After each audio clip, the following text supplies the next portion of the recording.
Bonjour. Dans cette nouvelle vidéo de DM Expert, d'une durée d'environ 15 minutes, je vais vous présenter les principaux changements introduits par l'ISO 13485 version 2016 par rapport à la version précédente. ISO 13485 version 2016, principaux changements. Dans cette présentation, nous allons passer en revue tout d'abord les changements qui concernent la norme dans son ensemble, puis ceux qui concernent les chapitres 4 à 6, les changements au chapitre 7, ceux du chapitre 8, et nous terminerons par une conclusion. Donc tout d'abord, nous constatons que la norme contient deux leitmotivs. Les exigences réglementaires sont citées 80 fois, ce qui signifie qu'il va falloir intégrer dans le système qualité l'ensemble des exigences réglementaires applicables dans tous les pays où les dispositifs sont commercialisés. Par ailleurs, la norme préconise une approche basée sur le risque, c'est-à-dire qu'il va falloir mettre l'accent sur tous les éléments qui comportent des risques et à l'inverse, qu'il sera possible d'alléger les efforts lorsque les risques sont minimes ou inexistants. Alors qu'entend-on par risque? En fait, c'est tout ce qui a un impact sur les exigences de sécurité ou de performance ou sur le respect des exigences réglementaires. Par ailleurs, le domaine d'application a été étendu puisque si l'on regarde l'ensemble des activités possibles, la norme indique qu'il est possible de certifier une seule ou plusieurs de ces activités. Par exemple, une société qui ne ferait que du stockage ou de la distribution peut se faire certifier selon cette norme. Et la norme est plus flexible puisque les exclusions sont désormais possibles aux sections 6, 7 ou 8 en raison de la nature des produits ou des activités. Dans la version précédente, seules les exclusions à la section 7 étaient autorisées. Au chapitre 4, système de management de la qualité, il faut documenter les rôles exercés dans le cadre des exigences réglementaires applicables. C'est-à-dire, par exemple, documenter le rôle du fabricant, celui du représentant autorisé, celui de l'importateur, du distributeur, etc. Et pour la maîtrise des processus, la norme préconise une approche fondée sur le risque. Pour la maîtrise des processus externalisés, celle-ci doit être proportionnée au risque et à l'aptitude de la partie externe à satisfaire aux exigences. Et par ailleurs, la norme précise que les logiciels utilisés dans le système de management de la qualité doivent être validés. Alors il s'agit en particulier de tous les logiciels de gestion documentaire, les Customer Relation Management, les CRM, les ERP, Enterprise Resource Planning, les logiciels de gestion de production assistés par ordinateur, etc. Donc, s'agit-il de valider tous ces logiciels? En fait, la norme demande à ce que des procédures soient rédigées et que la validation des logiciels soit proportionnée aux risques liés à leur utilisation. La norme demande par ailleurs à ce qu'il y ait un dossier du dispositif médical qui rappelle bien entendu la documentation technique qui est demandée pour le marquage CE, mais qui rappelle également le Device Master Record, le DMR, qui est exigé par la FDA aux États-Unis. Le contenu de ce dossier est décrit dans la norme. Pour la maîtrise des documents, il faut prévenir la détérioration ou la perte de documents. Et pour la maîtrise des enregistrements, il faut assurer la sécurité et l'intégrité des enregistrements et les modifications doivent rester identifiables. Enfin, il faut protéger les informations médicales à caractère confidentiel. Au chapitre responsabilité de la direction, dans les éléments d'entrée de la revue de direction sont ajoutés le traitement des réclamations et les signalements aux autorités réglementaires. Et dans les éléments de sortie de la revue de direction, les changements nécessaires pour répondre aux exigences réglementaires nouvelles ou révisées. Au chapitre gestion des ressources, pour les ressources humaines, il faut documenter les processus pour définir les compétences, dispenser la formation et assurer la sensibilisation du personnel. Par ailleurs, il faut mettre en œuvre les actions pour acquérir ou entretenir les compétences. Et la méthode pour vérifier l'efficacité de toutes ces actions doit être proportionnée aux risques associés. Pour les infrastructures, il faut documenter les exigences pour empêcher les mélanges de produits et assurer la manutention ordonnée de ces produits. Environnement de travail et maîtrise de la contamination. En ce qui concerne la maîtrise de la contamination, pour les dispositifs médicaux stériles, il s'agit de documenter les exigences de maîtrise de la contamination, particulière et microbiologique, et de maintenir la propreté requise à l'assemblage et au conditionnement. Au chapitre 7, pour les processus relatifs aux clients, dans la détermination des exigences relatives aux produits, il faut déterminer la formation de l'utilisateur nécessaire pour assurer les performances et l'utilisation sûre du dispositif médical. Et dans la revue des exigences relatives aux produits, il faut vérifier que les exigences réglementaires sont satisfaites et, de même, la formation nécessaire de l'utilisateur est disponible ou planifiée. Et au chapitre communication, il faut intégrer la communication avec les autorités réglementaires. Au chapitre conception et développement, dans la planification de la conception et développement, il faut définir les revues nécessaires à chaque étape, établir les exigences de traçabilité de façon à ce que les éléments de sortie de conception et développement correspondent aux éléments d'entrée de la conception et développement, et également définir les ressources nécessaires, y compris les compétences du personnel. Dans les éléments d'entrée de la conception et du développement, sont intégrées les exigences d'aptitude à l'utilisation, avec référence à la CEI 62-366-1, et les normes applicables. Et enfin, les exigences doivent être vérifiables ou validables. Pour la vérification de la conception et développement, il faut documenter les plans de vérification, c'est-à-dire les méthodes, les critères d'acceptation, la taille d'échantillonnage et la justification si c'est applicable, et confirmer la vérification de conception lorsque le dispositif médical est raccordé ou en interface avec d'autres dispositifs médicaux, lorsque c'est applicable. Et pour la validation de conception, de la même façon, il faut documenter les plans de validation, les méthodes, les critères, etc. Justifier le choix du produit représentatif utilisé pour la validation de conception. Et là aussi, confirmer la validation de conception lorsque le DM est raccordé ou en interface avec d'autres DM. Transfert de conception et développement, c'est un nouveau chapitre. Il faut des procédures.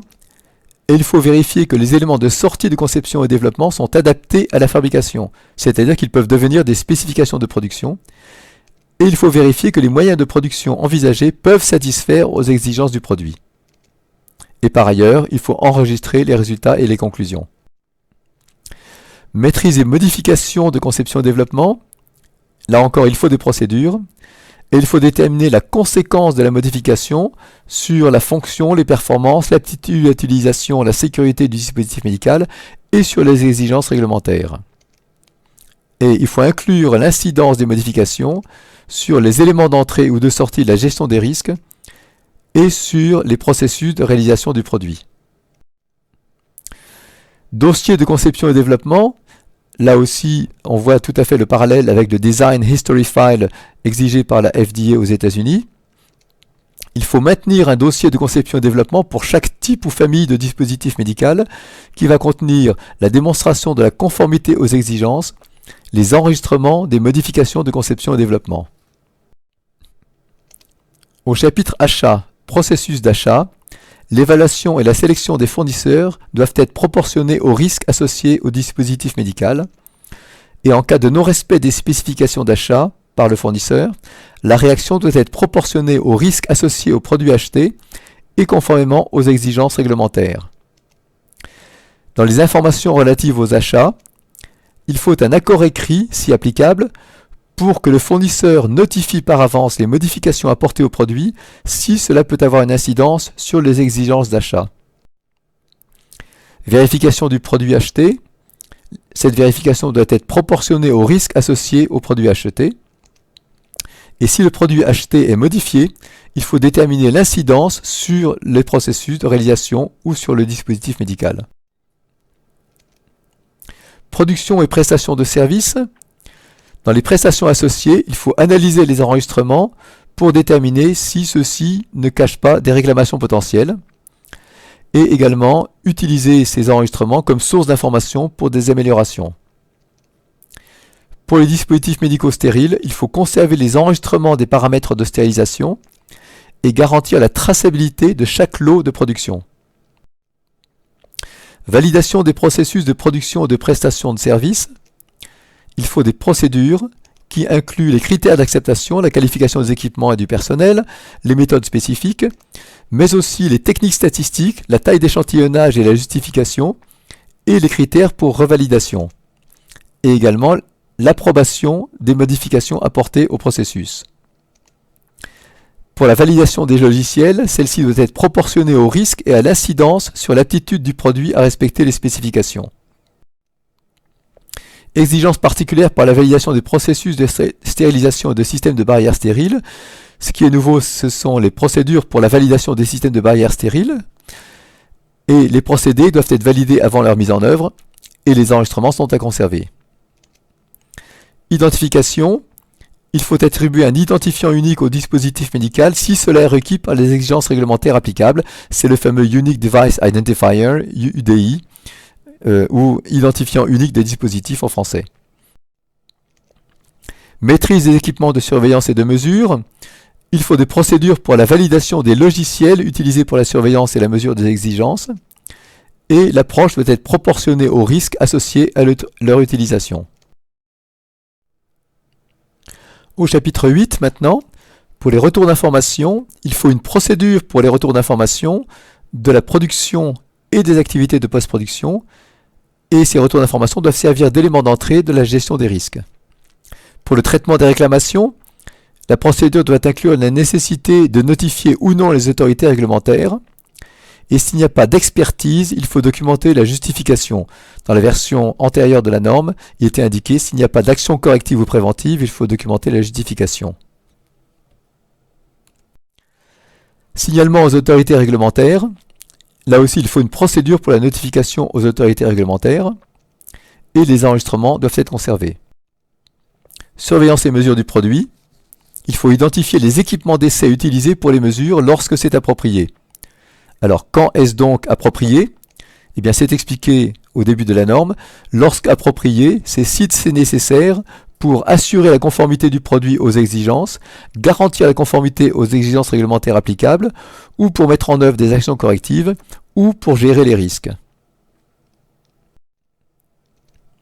Maîtrise du produit non conforme. Il y a des actions en réponse aux produits détectés non conformes avant livraison, et en particulier, une dérogation est possible seulement si la justification est fournie, l'approbation est obtenue, et bien sûr, les exigences réglementaires sont satisfaites. Et puis des actions en réponse aux produits détectés non conformes après livraison, et là, il y a également le renvoi vers les fiches d'avertissement. Et enfin, en cas de retouche, les enregistrements doivent être conservés. Analyse des données. Dans les éléments d'entrée ont été ajoutés les audits et les comptes rendus de prestation de services lorsque c'est applicable. Et ces données doivent être utilisées comme source potentielle d'amélioration. Et justement au chapitre amélioration, actions correctives, celles-ci doivent être prises sans délai. Il faut vérifier que l'action corrective n'a pas d'effet négatif sur la capacité à satisfaire aux exigences réglementaires applicables et sur la sécurité et la performance du dispositif médical. Et l'action préventive, de la même façon, vérifier que l'action préventive n'a pas d'effet négatif sur la capacité à satisfaire aux exigences réglementaires applicables et sur la sécurité et la performance du dispositif médical.